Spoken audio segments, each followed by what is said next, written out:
Hi Hill Avenue families, it's Mrs Postings again on her phonic video sessions for you. We've run through phase 2 and phase 3 sounds just so you're familiar with the sets and the pronunciation. So today we're going to introduce something called tricky words. And tricky words are very interesting because as we use the sounds from the previous phases to build up our spellings and our confidence and our independence with our reading and writing, tricky words decide to break the rules. And tricky words decide that they're not going to follow the phonics pattern, and the letters that are put together, if we broke them down with our sounds, wouldn't actually make much sense. So it's all about trying to not let them trick you. Each phase within phonics has a set of tricky words. So as we're teaching phase 2, for example, we have a set amount of tricky words that we will also introduce to the children that will help them use their sounds and the tricky words to build sentences and read fluently, and extra skills that they can use within school across the curriculum. So I'm going to go through each phase for you and just let you know what those tricky words are, and then you can assess at home, if you like, with your child, the phase that they're most comfortable with. You might want to recap a phase, you might want to just check their simple recognition, you might use flashcards, you might notice that when they're reading their book there's a certain word they're not picking up, they might struggle with. For example, the word come, C-O-M-E, that doesn't follow the phonics pattern at all, and they might be struggling to pronounce that one or just read and recognise. So those tricky words are all about that quick recognition, just sight reading, looking at it and knowing what it says, not having to break it down into our sounds. So as the video goes on, I will go through each phase and the tricky words within them for you, and I hope this helps. Remember, don't let them trick you.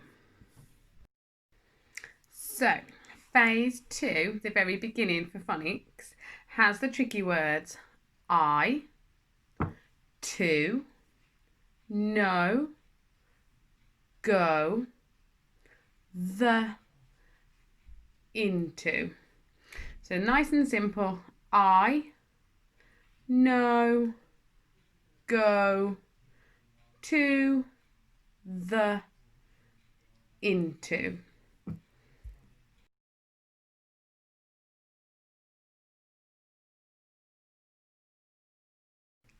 Phase 3 tricky words.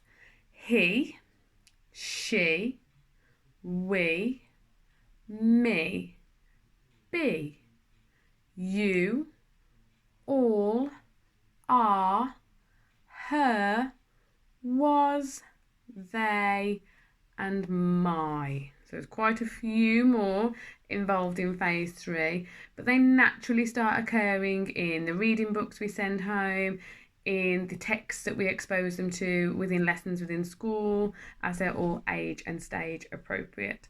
So the more we expose children to these tricky words in leaflets, magazines, newspapers, the telly, posters that you might see around, even road signs, anywhere that we see these words, it's just a great opportunity to point them out to the children and just that read and recognise. That was phase 3.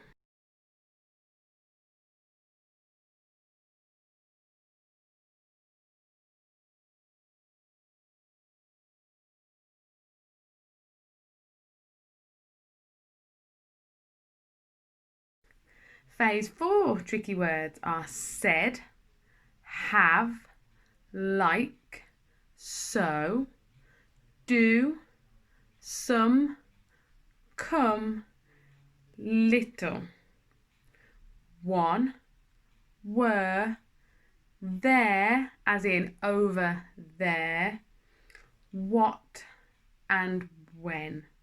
So again, you can see how the language is developing. We've got some of those questioning skills in there. We've got words such as have and like that have that at the end that we don't hear. We wouldn't hear within phonics, but we just need to know that when we're writing it, we're adding that et to the end of that word.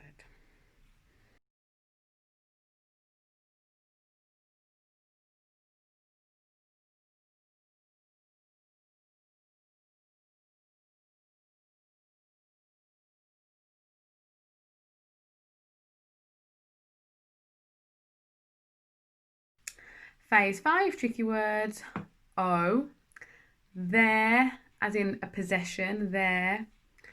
People, Mr, Mrs, looked, called, could, asked. So again, developing on that language.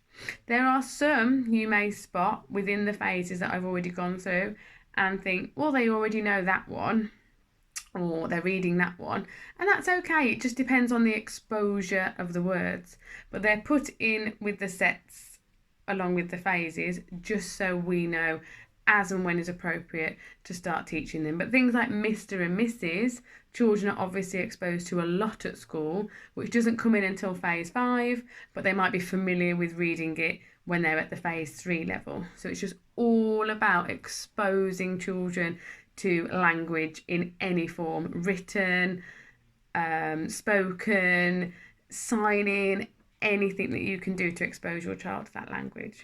I hope this helps. Don't let them trick you.